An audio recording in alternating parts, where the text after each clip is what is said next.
네, 오늘은 마태복음 5장 20절에서 26절의 본문을 가지고 미움과 사랑이라는 제목으로 말씀을 전하도록 하겠습니다. 우리는 살아가면서 사람을 미워하는 일을 자주 하게 됩니다. 그러면서도 사람을 미워하는 일이 얼마나 위험한 일인지를 깨닫지 못합니다. 오늘 성경의 말씀을 통해서 우리 모두 사람을 미워하는 일을 버리게 되기를 바랍니다.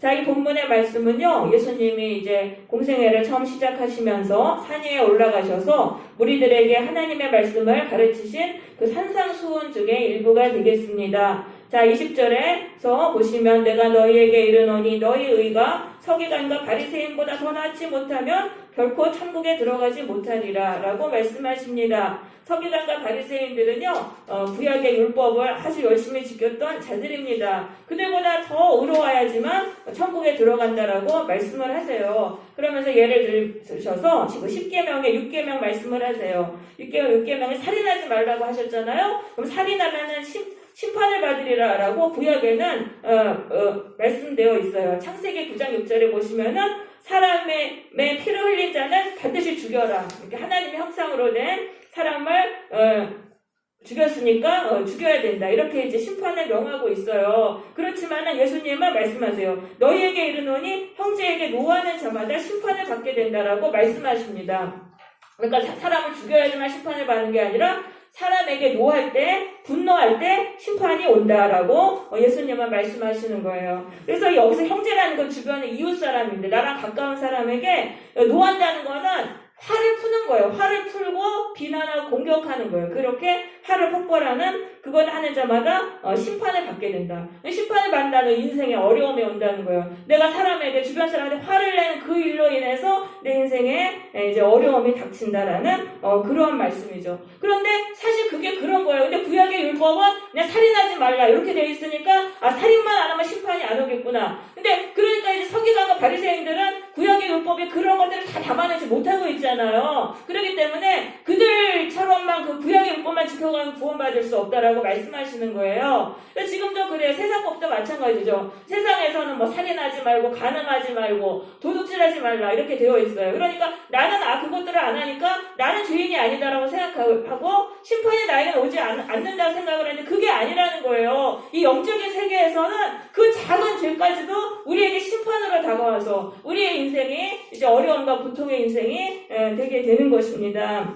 그래서 이 사람한테 분노할 때 우리에게 심판이 온다. 자, 우리가 참 이 분노를 참 자주 하잖아요. 근데 그 분노할 때마다 내 인생에 이제 심판이 닥친다는 것을 우리는 알아야 되는 것입니다. 그래서 분노를 함부로 하면 안 되는데 분노는 이제 미움이 쌓임으로 하는 거예요. 이제 참고 참아요. 미움이 계속 쌓이면서 참았다가 어떠한 이제 행동을 딱 보고 더 이상 이제 참을 수 없어서 폭발하게 되는 것이 이제 그 미움이 되는 그게 바로 분노가 되겠죠. 그러면은 내 삶에 하나님의 심판이 닥쳐서 어려움이 온다는 말씀입니다. 그래서 분노를 우리 하지 않으려면 먼저 미움을 회개해야 되는 거예요. 어떤 사람에 대한 미움이 자꾸 쌓이는데 그거를 버리도록 해야 되는 거예요. 그래서 내 힘으로 버릴 수 없을 때는 예수님의 십자가의 보혈로 그 죄를 씻어달라고 간절히 기도하면은 이게 내 힘으로 버릴 수 없는 것도 이제 그 미운 생각이 사라져요. 그게 보혈의 능력이에요. 그렇게 해서 미움을 우리가 씻어버리고 버리도록 해야 됩니다. 그리고 사람을 자꾸 이제 용서하려고 해야 돼요. 내가 한번 화내고 분노한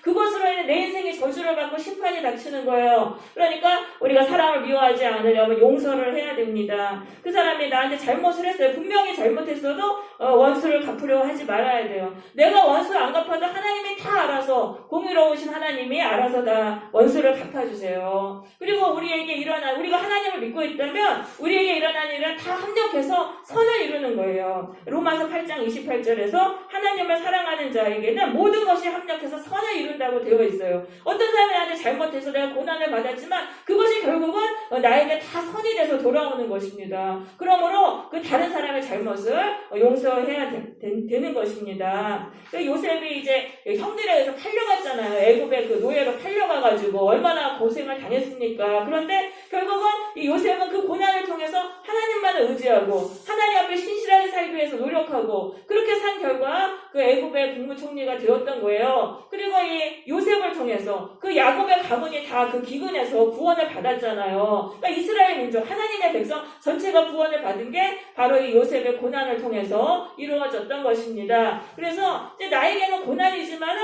그게 결국은 협력해서 선을 이루고 나에게도 유익하고 또 다른 상황, 주변 사람들에게도 우리가 유익을 끼친다는 것을 알고 우리가 다른 사람들을 용서해야 되는 것입니다. 그래서 요셉이 형들에게 말했잖아요. 형들에게 사죄를 구하니까 이제 형들한테 근심하지 마소서, 하나님이 생명을 구하시려고 나를 당신들보다 미리 보내셨나이다, 이렇게 말할 수 있었던 것입니다.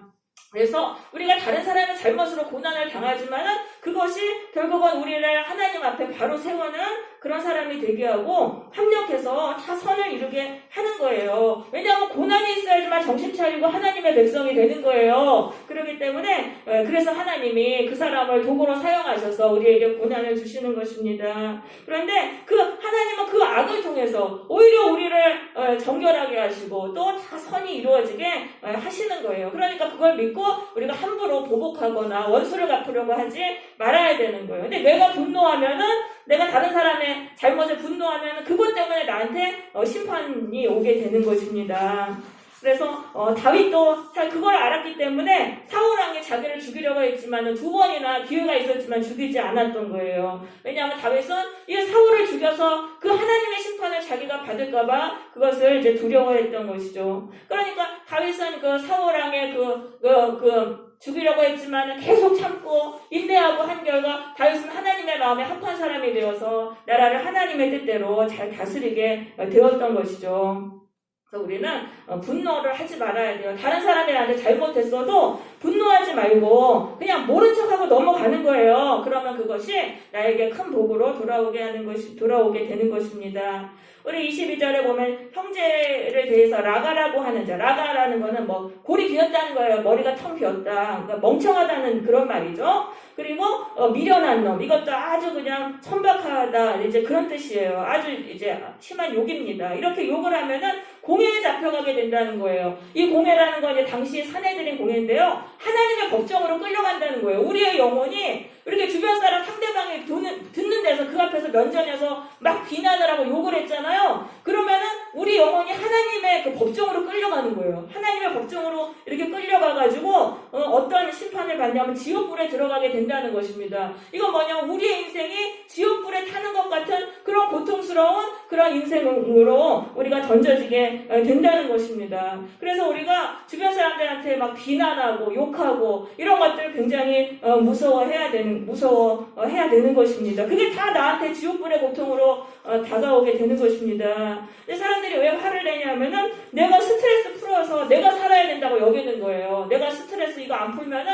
내가 죽을 것 같으니까 이거 풀어서라도 내가 살아야겠다. 근데 내가 사는 길이 아니라는 거예요. 그 순간적으로 시원하지만 그것으로 인해서 그 뭔가 저주와 지옥불의 고통이 나에게로 다 오는 거예요. 그러니까 우리는 그것을 우리가 참아야 되는 거예요. 창세기 35장에 보시면은 야곱의 아들 중에 시므온과 레위가 있었는데 여동생 디나가 강간을 당했어요. 그 일로 너무 분노해가지고 그 세겜 사람들을 막 죽였어요. 칼로 죽였어요. 그것으로 인해서 그 레위인가 시므온과 레위는 이스라엘 중에서 흩어지는 저주를 받았던 것입니다. 그래서 한순간의 분노를 참으면 되는데 그걸 참지 못해서 저주를 받게 되었다는 거예요. 그래서 전도서 7장 9절에서는요. 급한 마음으로 노를 바라지 말라. 너는 우매자의 품에 머무름이니라 라고 말씀하십니다. 그래서 이게 미련한 자가 분노하는 거예요. 미련한 자는 그 앞에 그게 당장 내가 속 시원해지는 거 그것만 생각하기 때문에 그 이후에 올 일들을 모르고 분노를 한다는 거죠. 그렇지만 지혜로운 사람은 내가 지금 이거를 참아야 되는 거, 내가 여기 분노했다가는 이게 어려워지겠구나, 이걸 아니까 그렇게 참는다는 것입니다. 그리고 에베소서 4장 26절 27절에서는 분을 내어도 죄를 짓지 말고 해가 지도록 분을 품지 말고 마귀에게 틈을 주지 말라라고 말씀하세요. 자, 타인이 나에게 잘못을 했어요. 근데 분노가 나는 건 당연해요. 사람이라고 다 분노가 나죠. 근데 그거를 해가 지도록 품지 말라는 거예요. 분노를 그냥 풀지 말고 계속 훑고 있으면은 그 분노를 통해서 마귀가 틈을 타게 된다. 그러니까 거기서 죄를 짓게 된다는 거예요. 보복을 하게 되고 내가 해서는 안 된 그 일들을 하게 돼가지고 결국 하나님께 심판을 받게 된다는 거죠. 그래서 우리가 분노가 이렇게 났을 때 이걸 빨리 해결을 해야 돼요. 그럼 어떻게 해결하냐면 사람에게는 풀 수가 없잖아요. 그러니까 하나님께 그 분노를 가지고 가서 기도를 하라는 거예요. 하나님 저 대신에 원수를 갚아주세요. 하나님이 다 갚아주세요. 이렇게 기도를 하면은 우리의 마음속에 이제 분노가 사그러지게 되는 것입니다. 잠언서 16장 32절에서 노하기를 더디하는 자는 용사보다 낫고 자기의 마음을 다스리는 자는 성을 빼앗는 자보다 나으니라라고 말씀하십니다. 그래서 우리의 마음을 다스려야 돼요. 특별히 이 분노가 치밀어 오를 때 우리의 마음을 다스려야 되는 것입니다. 세상 말로도 참을 일 섭자면은 살인을 면한다는 그런 말이 있습니다. 자, 우리는 예수님이 십자가에서 죄인들을 용서하신 것을 생각하면서 참아야 돼요. 그럼 그게 다 나에게 복으로 돌아오는 것입니다. 그래서 야고보서 1장 19절에 내 사랑하는 형제들아 너희가 알거니와 사람마다 듣기는 속히 하고 말하기는 더디하고 성내기도 더디하라라고 말씀하셨어요. 말하는 것도 더디해야 돼요. 혹시라도 실수하면 안 되니까 신중하게 해야 되고 성내는 것을 더디해야 되는 것입니다. 자, 그리고 우리가 다른 사람에게 잘못을 끼쳤을 때는 빨리 그거를 해결해야 돼요. 그 사람의 마음을 풀어줘서 빨리 해결해야 돼요. 자, 23절입니다. 이러므로 예물을 제단에 드리려다가 거기서 형제에게 원망들을 만한 일이 생각나거든 예물을 제단 앞에 두고 먼저 가서 형제와 화목하고 그 후에 예물을 드리라. 자, 예배를 드리러 가는 중에 생각났어요. 아, 내가 누구누구에게 잘못했구나. 이거 생각났으면은 예배 드리는 거 뒤로 하고 먼저 가서 그 사람한테 가서 이거를 화목하라는 거예요. 미안하다고 말하고 내가 잘못했다고 그러고 그 사람의 용서를 구해가지고 그 사람의 그 억울한 거를 풀어주라는 그런 말씀인 거예요. 이게 얼마나 급하냐면은 예배 드리는 것보다도 더 급하다는 거예요. 그러니까 빨리 그거를 그렇게 하라는 거예요. 그러면서 지금 하나님이 그 생각을 나게 해주신 게 그게 바로 하나님의 기회예요. 왜냐하면 이게 이웃에게 다른 사람에게 잘못한 걸로 인해서 내 인생에 이제 고통이 오는데 그거를 피하기 위해서 하나님이 주신 기회가 깨달음이라는 거예요. 우리가 잘못을 하고도 깨닫지 못하면 미안하다고 그 화해를 할 수가 없잖아요. 그러니까 그 심판을 받고도 내가 왜 고통을 당했는지 모른단 말이에요. 근데 하나님이 깨달음을 주셔가지고 너 이거 빨리 해결해. 그래서 심판을 피하라고 하나님이 주신 기회예요. 그래서 깨달음이 올 때 빨리 우리가 그거부터 해야 되는 거예요. 예배보다도 얼마나 급하냐면은 예배 드리기 전에 그거부터 하라라고 말씀하세요. 그래서 25절에 너를 고발하는 자와 함께 길에 있을 때 급히 사과하고 화해하라는 거예요. 자, 지금 이거는 그 당시에 이제 빚을 지잖아요. 사람이 빚쟁이가 빚을 못 갚으면은 사람들이 고발을 해가지고 같이 법정으로 가요. 근데 법정으로 가는 길에 그걸 해결하라는 거예요. 그러니까 이 빚을 진 사람이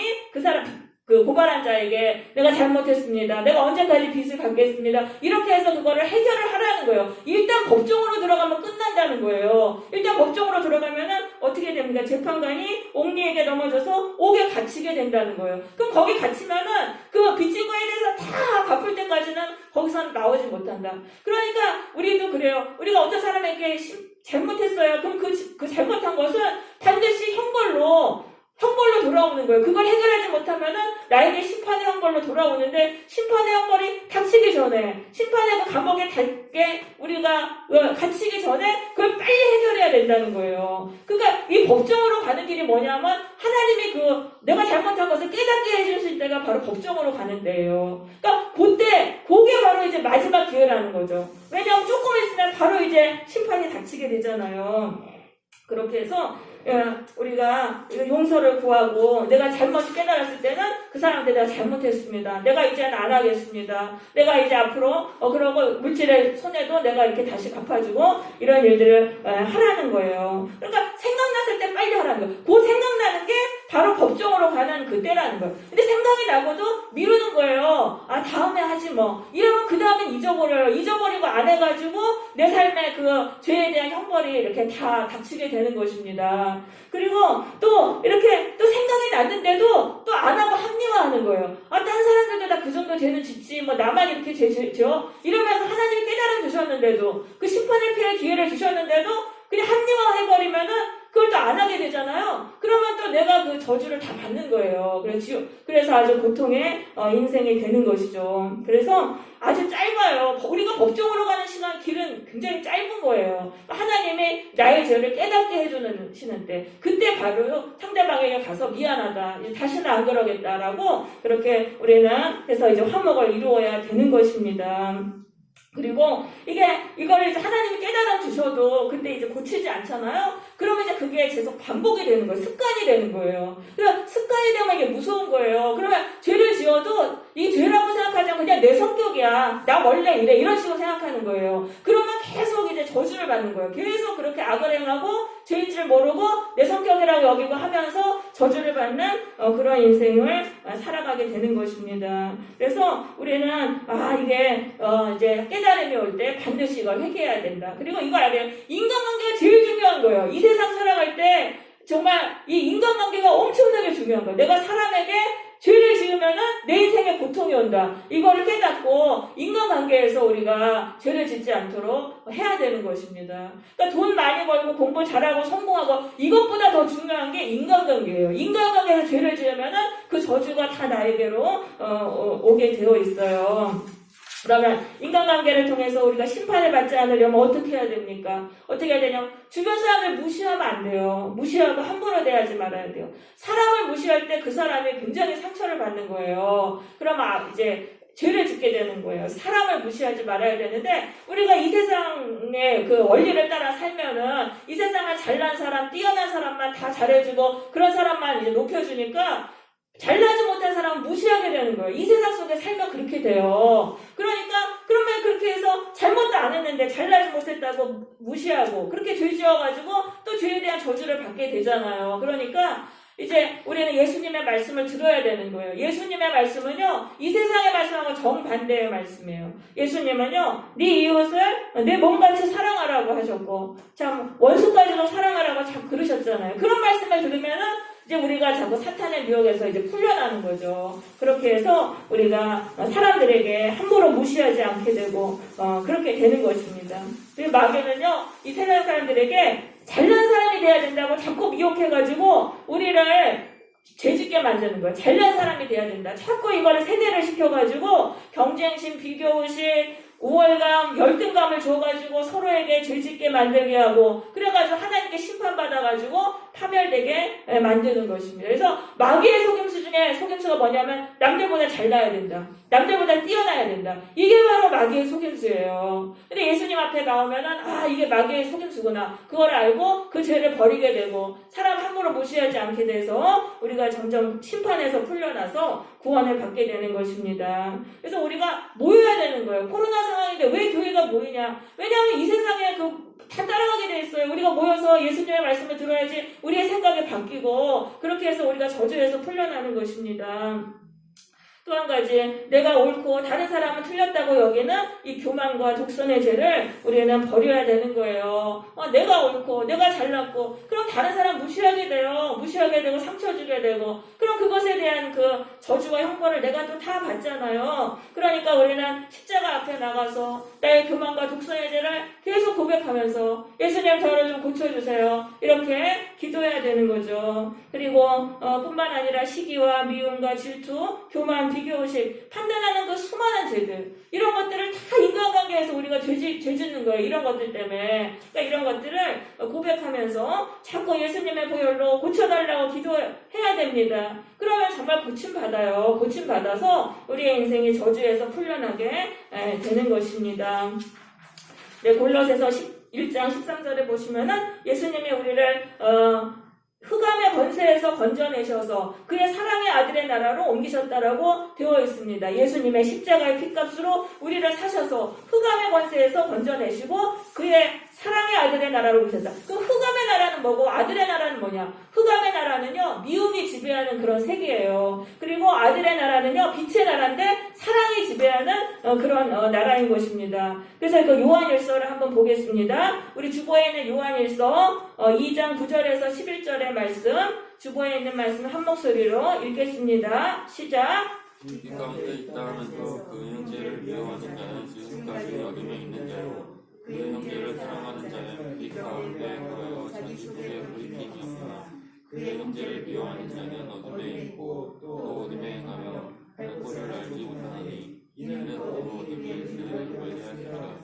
네, 빛 가운데 있다 하면서도 형제를 미워하는 자는 어둠에 있는 자라고 말씀합니다. 그러니까 사람을 사랑하면서 살아가는 인생의 빛 가운데 살아가는 인생인 거예요. 그것이 바로 구원받은 천국인 것이죠. 그렇지만 사람을 미워하며 살아가는 인생이 바로 어둠의 인생이며 이것은 저주받은 인생, 지옥과 같은 인생인 거예요. 그래서 내가 구원받았는지 안 받았는지를 알려면은 내 모습을 보면 알 수가 있어요. 내가 좀 사람을 사랑하고 섬기기 위해 살아가는가, 아니면 내가 사람을 미워하면서 살아가는가, 그것이 나의 구원을 결정한다는 것입니다. 근데 내가 아직도 미움 속에서 살아가고 원망과 저주와 비난 속에 살아간다면 나는 아직 구원을 받지 못한 거예요. 그래서 예수님께 나를 구원해달라고 우리는 간절히 기도해야 돼요. 근데 10절에 보시면은 그의 형제를 사랑하는 자는 빛 가운데 거해서 자기 속에 거리낌이 없다라고 되어 있어요. 이 거리낌이 없다는 그 거리낌의 원어는 올감이 한정이 없다는 거예요. 이 올감이와 한정은 우리를 심판으로 떨어지게 만드는 올감이와 한정이에요. 그게 우리 마음속에 있다는 거예요. 바깥에 있는 게 아니라 내 생각을 통해 가지고 그 함정, 심판의 함정감으로 떨어져서 고통의 인생이 되는 것이죠. 그런데 그 심판의 그 올가미들이 곳곳에 있는 거예요. 이 세상에 곳곳에 있고 내 마음에도 있고. 근데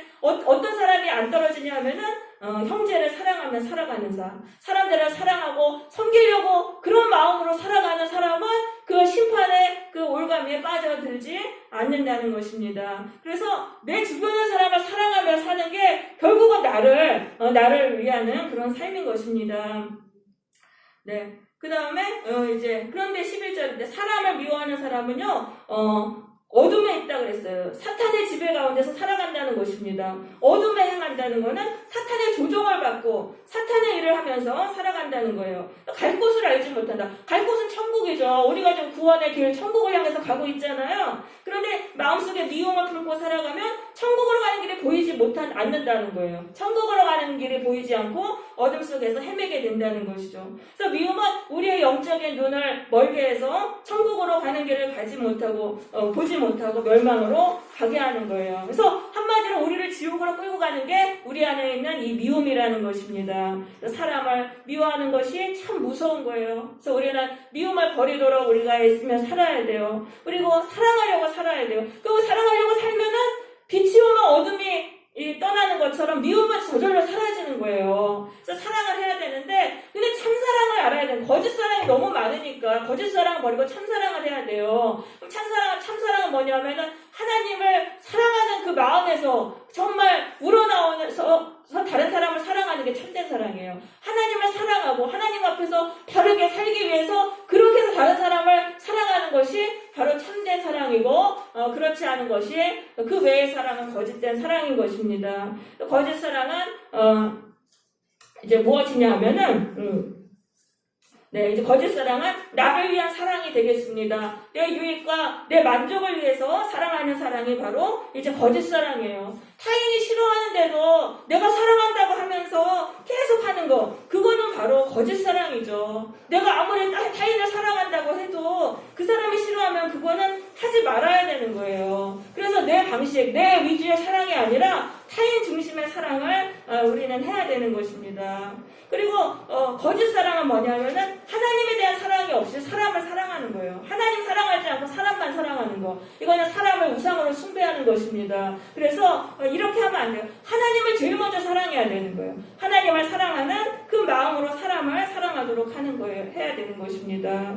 그리고 거짓 사랑은 뭡니까? 사람들하고 편을 먹는 거예요. 사람들하고 편을 먹는 거는요, 이건 사랑이 아니고 아주 악한 거예요. 왜냐하면 그 편을 먹기 위해서 온갖 악한 짓을 다 하는 거예요. 그래서 사람과 편을 먹는 것은 왜 편을 먹냐면은 사람을 의지하기 때문에. 그래서 우리는 하나님만 의지해야 돼요. 하나님만 의지하고 홀로 서야지만 우리가 참된 사랑을 할 수 있는 것입니다. 그래서 하나님을 사랑하기 때문에 그 진리 안에서 살기 위해서 사람을 사랑하는 것이 바로 우리가 참된 사랑인 거예요. 근데 이걸 이제 다 알면서 이게 성도들이 하지 못해요. 왜냐하면 여태까지 미움의 세계 속에서 살았기 때문에 사랑하며 사는 게 너무 힘들다는 거예요. 근데 그래도 해야 된다 된다는 거예요. 하지 못한다고 안 하면 평생 못해요. 그러니까 우리는 어떻게든 사랑하며 살려고 내가 노력하면서 발버둥 치고 우리가 그렇게 노력을 해야 돼요. 그렇게 막 노력하고 정말 애쓰면 정말 할 수 없던 일을 하게 돼요. 용서하지 못하는 사람도 용서하게 되고, 그렇게 조금 하면서 내 안에서 이제 사랑이 이제 숨겨지게 되는 거예요. 그러면서 자꾸 노력하면 사랑이 이제 점점 커지면서 나중에 눈덩이 같이 커져요. 갑자기 확 커져가지고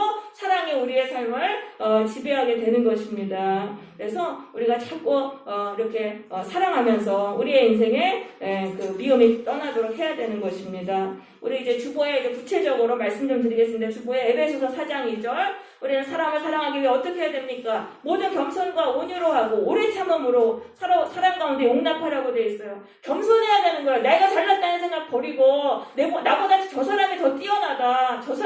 다른 사람들이 더 훌륭하다라고 이렇게 여기면서 섬겨야 돼요. 온유하다는 건 부드럽고 친절하게 대해야 돼요. 부드럽고 친절하게 남을 이해하려는 마음으로 대해야 돼요. 또 오래 참음이라는 거는 이거 복수하지 않는 거예요. 내가 복수를 안 하는 거. 그게 다른 사람의 잘못을 복수하지 않는 게 오래 참음인 거예요. 그래서 사랑 가운데 서로 용납하라. 상대방의 잘못을 사랑하는 마음으로 견디라. 그래서 사랑은 견디는 것이다. 참아주는 것이다. 우리는 참아야 되겠습니다. 그래서 31절입니다. 너희는 모든 악독과 노함과 분냄과 떠드는 것과 비방하는 것을 모든 악의와 함께 버리고 서로 친절하게 하며 불쌍히 여기며 서로 용서하기를 하나님이 그리스도 안에서 너희를 용서하신 것 같이 하라라고 말씀하십니다. 이 악독은 뭐냐면 과거에 당한 손해나 모욕에 대해서 원한을 버리지 않고 마음속에 품어두어서 이웃과 화해하기를 거부하는 마음을 말합니다. 그 노함이라는 것은 걷잡을 수 없이 타오르는 분노, 급격한 감정 폭발입니다. 분냄은 뭐냐면은 악독한 정의가 마음에 자리 잡아서 지속적으로 습관적으로 표현되는 것이 분냄이 되겠습니다. 떠드는 것은요, 분노를 자제하지 못하고 소리를 고래고래 지르는 것입니다. 비방하는 것은 상대방을 험담하고 비난하는 것이 되겠습니다. 이런 것들을 이제 다 버리라는 거야. 한꺼번에 그냥 다 버려라. 나는 이거 절대 이제부터는 안 한다. 단순에 다 버리고 서로 친절하게 하고 불쌍히 여기라고 말씀하세요. 그러니까 서로라는 거예요. 서로 일방적으로 하는 게 아니라 서로 해야 된다는 거예요. 목회자는 이렇게 살고 평신도는 아니고 그게 아니라 서로 그렇게 살아야 된다는 것입니다. 하나님이 예수님을 통해서 보여주신 그 용서가 우리들이 다 따라야 하는 용서의 모본인 것입니다. 이제는 미움의 죄를 완전히 끊어버리고 내 주변의 사람을 사랑하고 섬기기 위해서 힘쓰는 그런 성도들이 되시기를 바랍니다. 다른 사람의 잘못을 용서하고 견디기 위해서 힘쓰면서 사시기를 바라요. 이것을 계속하면은 우리의 삶에서 미움은 점점 줄어들어요. 줄어들고 사랑은 점점 커져서 우리가 우리의 삶의 구원의 빛이 임하여서 기쁨의 인생이 될 것입니다. 아멘.